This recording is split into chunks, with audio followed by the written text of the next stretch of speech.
Hello again, it's Peter the Rock. This little ladder here is where the footbridge used to cross, the engineer's footbridge used to cross the canal. They don't need it anymore, but they've left the ladders up there. The reason I'm filming this is because the clanking of the scaffold poles, which you can clearly hear, dear viewers, is loudest here. And to my experienced eye, working on building sites, admittedly it was a long time ago, signifies to me that in fact they're actually dismantling scaffolding. And there's no reason why they shouldn't, but that's progress.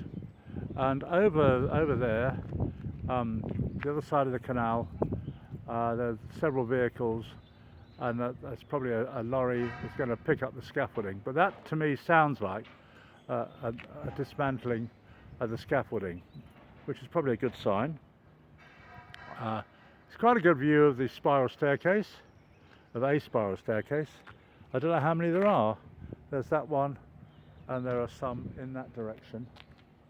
What I hope they don't do is dismantle this little sort of pier,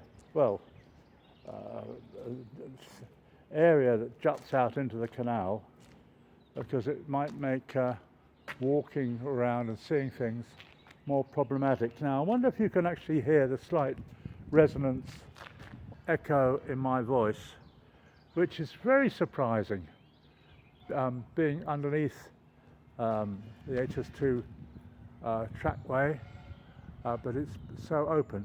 And you can see the water reflecting on the underside. From this viewpoint, it actually looks quite flat. That's the thing about perspective. There are holes in the concrete here, there, and everywhere. I think they're inspection holes. There's one over there as well. Up the canal is Moorhall Road. There's a van up there parked on Moorhall Road Bridge. Now I walked past it about 45 minutes ago, and there was a chap there with a bag and a brush and all sorts of things, because people have used a little corner there to dump rubbish, and it was a terrible thing to do, really. He was trying to clear it up, but I don't know why people do that. It's probably a lot cheaper to get rid of rubbish. Now you'll notice that where I'm walking underfoot is quite metallic. Of course it stopped clanking as soon as I walked onto a different bit. There are the famous buoys that used to keep narrow boats away from this section. These bits of flooring themselves must weigh quite a significant amount. They're sort of semi-tarmacked. And there's some interesting areas, really. The whole thing is interesting to me. Now the scaffolding is up around pier 19, that would be, and I think it's being dismantled around pier 20, which is the one the other side of the canal. One thing I did notice, which I haven't filmed, is that where the viaduct crosses the Moorhall Road, it's another big span, and the piers there are completely different. They're much narrower each side of the road. You can distinctly hear a Chiltern Line train, unfortunately I can't see it from this viewpoint, going across the old Victorian brick viaduct to it's about 2/3 of a mile to the south. Oh look, it's the button. It's the button where if you press it you get a green signal for 3 seconds. Shall I, viewers? Shall I? Yes, why not? And there we go. And it's green. 2, 3, and it's gone. Thank you.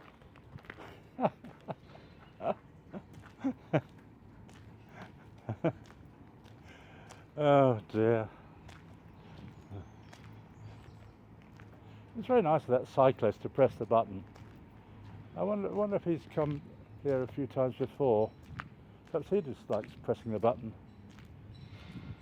I seem to remember in the Science Museum they used to have, maybe they still have, machines that you could turn handles and press buttons and move things, which is great for kids, get involved in that sort of thing.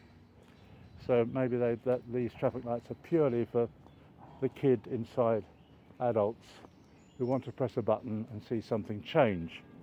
I just don't know.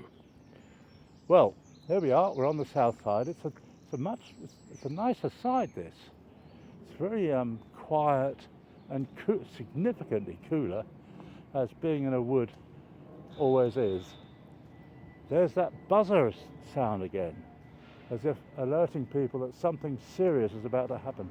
Will they be lifting this big segment? Soon find out. I'll get to a viewing point and have a look for a couple of minutes to see if there's any excitement from this side.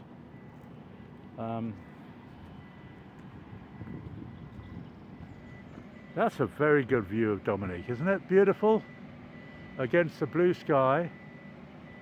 And you can clearly see from here, much better view actually, you can clearly see the blue catching tarpaulins underneath the gap.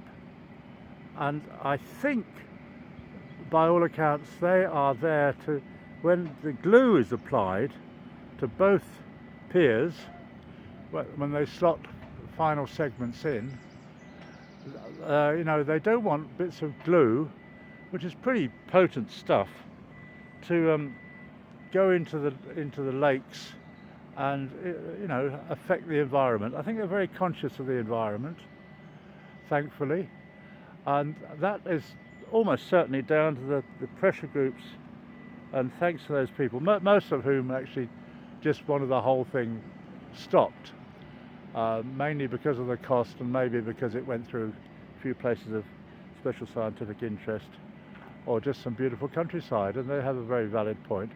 But I think the people building the viaduct have taken that a bit on board and are trying to be as gentle with the environment as is humanly possible. They've even got some little buoys joined up along each side of the roadway and the trackway to keep the ducks away from the building site, so they don't get hit by any sort of falling, I don't know, hammers or things that people drop. So there we are. I just like this view, which must be one of the best views of Dominique I've actually taken. In the far distance to the right of all the piers, you can see how the piers turn to the left in the distance. You can also see Harville Road just about, which is nearly a mile away, and the odd bit of traffic going backwards and forwards. You can also see the fence separating Harville Road from the HS2 works up there. I mean, up there they'll start eventually building this trackway to go underneath the Harville Road. I think we're a good few months off that. But with that, if that fence remains, it's going to be difficult to see anything. But we'll just see. Here's also a much better view of the so-called antennae. And again, no one's particularly clear about what they're for. I certainly am not. And that's probably it for today. It's just a beautiful time. May the 10th, Peter the Rock. Thanks a lot for watching. I really appreciate it. If you're new to the channel, why not subscribe, perhaps press the bell thing, and then you can keep up to date with HS2 and all sorts of other little things that I film. I think last Sunday I did a lot at Ruislip Lido or Ruislip Lido, because I happened across a rally, steam train rally, and I'm currently uploading that. Thanks a lot for watching. Peter the Rock. It's Friday, the 10th of May, about 5:30. Cheers. Like and subscribe.